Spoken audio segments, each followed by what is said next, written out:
You know, when most of us think about yoga, we think about the physical side of it, right? Getting a good stretch, building strength. But what if there's this whole other layer hiding in plain sight?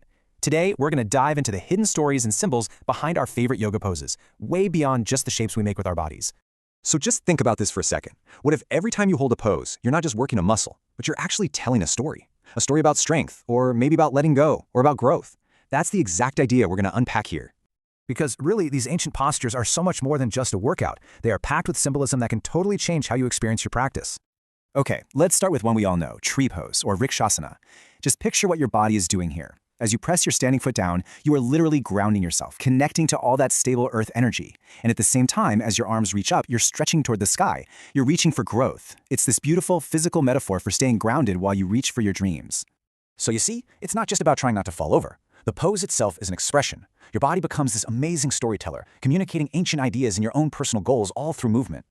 So, if just one pose has a story that deep, what about the others? Let's explore a few more iconic poses and the really powerful stories they tell. First up, we have Warrior Eye. Now, this pose has a pretty epic backstory. It's named after Virabhadrata, this fierce mythological warrior who was literally born from a god's rage to fight for what was right. So right from the start, its whole vibe is about strength and having a clear purpose. And the connection between the movement and the meaning is just wow.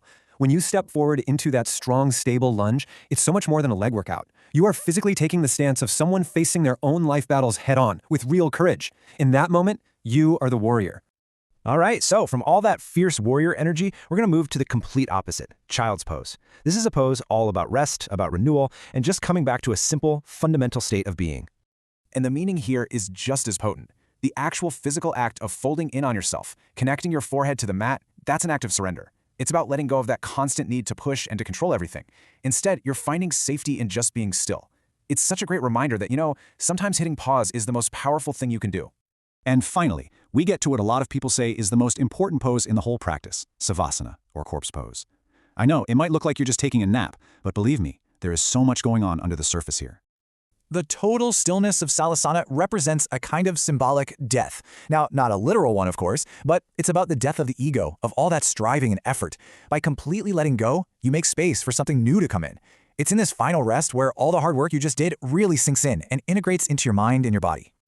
Okay, so we've heard some cool stories, but so what? Why does understanding all this symbolism actually matter for your practice? How does it really change anything? Well, here's the thing. It completely elevates what you're doing. It turns your practice from just a series of movements into what's often called meditation in motion. You're not just going through the motions anymore. You're filling each one with a deeper meaning and intention. Think about it this way. First, knowing the symbolism connects you to the thousands of years of history behind yoga. Second, it really sharpens your focus. It's way harder for your mind to wander when you're busy embodying a warrior, right? And maybe most important of all, it just deepens the conversation you're having with yourself on the mat.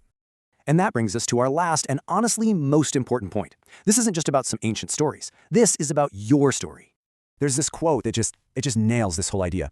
Each pose you enter is an opportunity to tell a story, not just with your body, but with your spirit. That really gets to the heart of what's possible here. So just remember, your time on the mat is a personal journey. Whether you need to feel strong like a warrior one day, or you need to surrender in child's pose the next, every single pose is a chance to explore a different part of who you are. And that kind of leaves us with one final question to think about. The next time you step onto your mat, what story are you going to choose to tell?